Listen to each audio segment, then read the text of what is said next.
Hey, what's going on guys? Arekkz here, welcome back to another Monster Hunter video, and today I'm continuing with the top 10 of all time series. It's not really a series, there's 2 videos.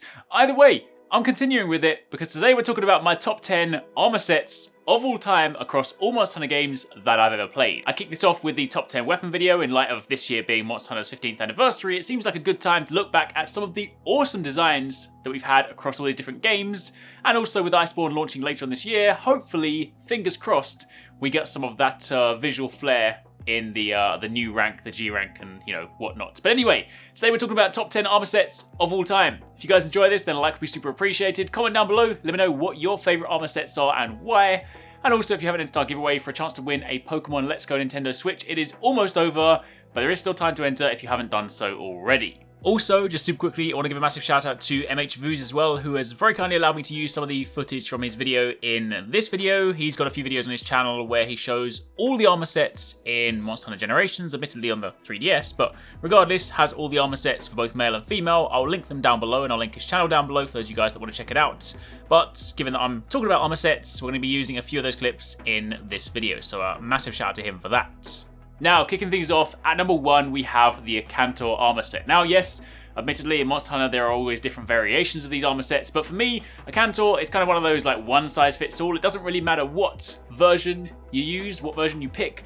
They all look badass, and it kind of reminds me back when I first played Freedom Unite. That was one of the monsters that I farmed, and the very first time I saw the armor set, I was like, this is so awesome. I need to wear this. I don't care how many times you have to farm it. And back in the day, I remember when I was in the Gathering Hall in London, there was like a physical space Capcom put together, and we used to farm Akantor using like a bag ton of flash bombs, just keeping it stun locked the whole time. 3 people with hammers, 1 person throwing flash bombs.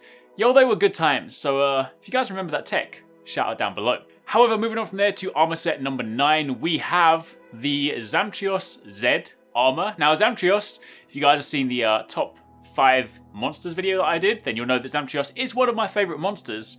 And the first time I ever encountered the Zamtrios Z armor, well actually no, the first time I ever encountered the Zamtrios X armor, the G rank version, was when I was playing through 4 Ultimate and someone in my lobby had it, and I was like, what is that? Like, there were spikes all over the shoulders, and it looked kind of like a snowy version of Shredder from Teenage Mutant Ninja Turtles. I then went and found out what it was, and immediately went and farmed the Z version because I preferred the color scheme for it, and it just looks really cool. It literally does look like Shredder from Teenage Mutant Ninja Turtles, and then, that was a good part of my childhood, so there was that connection there. So it comes from a cool monster, one of my favorite monsters, cool looking armor set, and it does actually color quite well, even though it's like predominantly gold. When you actually do throw some colors on it, it does look pretty spicy. Then moving on from there to number 8, the Kecha Z armor. Kechawacha is of course one of the earlier monsters you encounter when you're playing through Monster Hunter 4 Ultimate, but the G rank version of the armor is so awesome. Like, invariably, if there's an armor set you like and you get into G rank,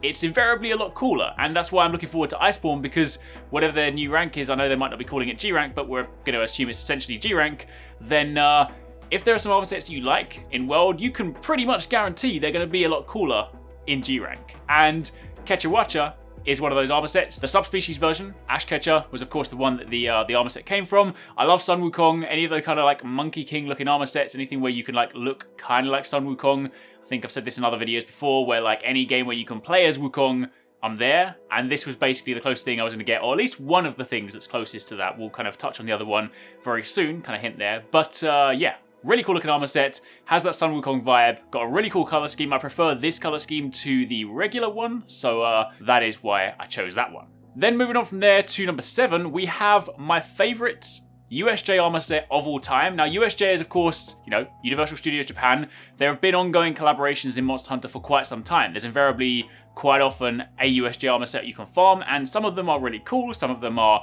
alright, and of all the ones that we've ever had, and bear in mind the one in World is very cool, probably one of my favorites, but my all-time favorite one came from Monster Hunter Generations, and unfortunately I don't think, correct me if I'm wrong, but memory serves me correctly, I think when I imported my save file to Generations, it told me that there was an armor set it couldn't bring over, and I think it was that one because I think the license for that expired, so they couldn't bring it over. Anyway, point is, this is the coolest USJ armor set that I have ever seen. I love it. It's got that really awesome sort of samurai style helmet. It's got this really awesome band around the back. It's probably a proper name for that. But just the overall look of it is really, really cool. Now, I will say if we were talking about weapons, then my favorite USJ weapon was still like the Star Knight Sword and Shield, but armor sets, given this is the armor video, is this one. Then moving on from there to number 6, we have one of the Deviant armor sets, and that is Drill Tusk Tetsucabra. Now this one, I absolutely love this one. I actually had quite a lot of questions when I did a couple of the Monster Hunter Generations weapon tutorials. People were like, yo, what armor is that? And it was actually a mix between Silverwind and the head of Drill Tusk Tetsucabra, but basically, admittedly, for this entire set, the thing that I like the best is the helmet, because it's got these really cool horns, it's got these interesting Predator-style like dreadlocks in the back, but I will say the whole set together looks very, very cool, except when you look at it in concept art, it looks really cool.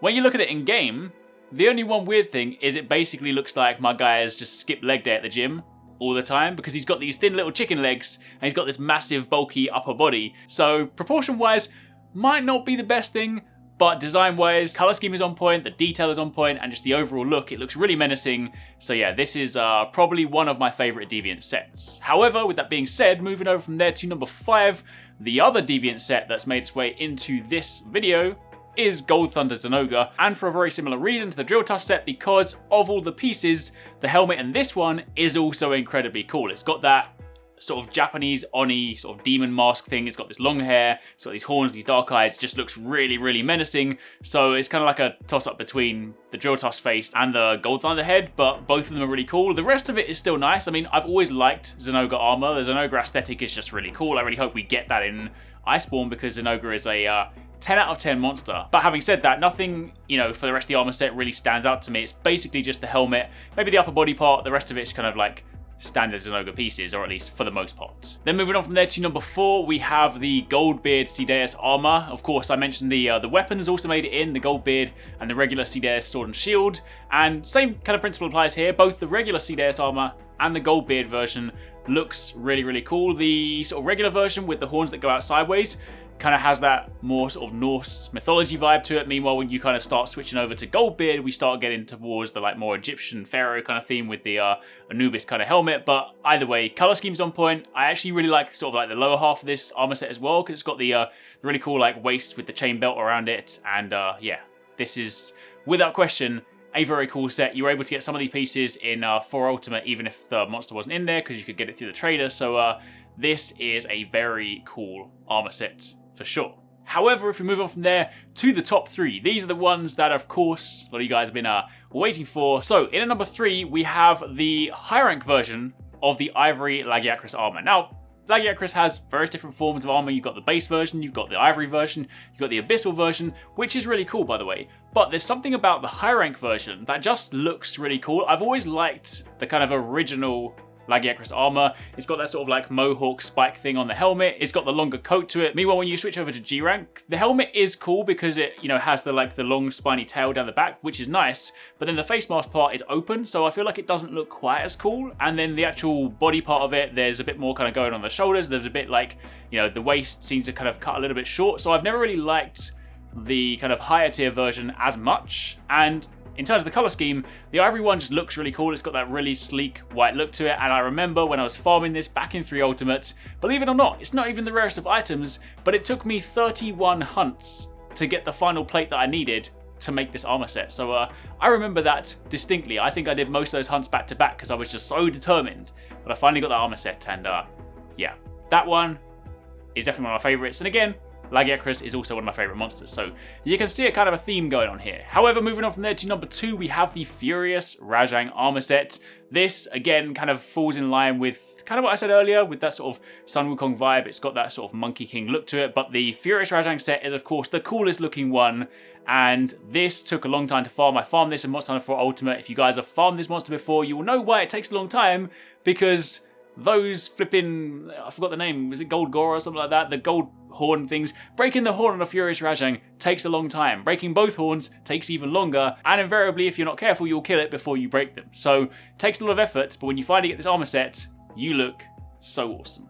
Now, finally, moving on from there to number 1. If you guys have known me for a while now, if you guys have been following me on Monster Hunter for a while now, you'll probably know where we're going with this. We are of course talking about the Red Samurai armor set. The official name is the Tokka armor set, and also the official color scheme is not even red. The official color scheme is what you see on screen right now. However, this armor set, you can color it, and I always used to, when this first came out, I went by the name the Red Samurai because this is basically the only armor set that I wore for quite some time. It was really good. It did actually have some good skills, but you know, aesthetically speaking, it's kind of this really cool samurai set. It's got a cape to it, which looks kind of cool. It has also got this really awesome helmet to it, the funny thing on the top, but the fact that it colors really well, because sometimes these more detailed sets, when you put in the color, it colors like little parts of it, but this basically colors the whole thing, so I could literally be like a red Power Ranger style samurai, and yeah, this is probably my favorite Monster Hunter armor set of all time, and this one doesn't even come from a monster specifically. This one you had to complete a really long series of quests to unlock the ability to craft it, and then you go off and craft it. So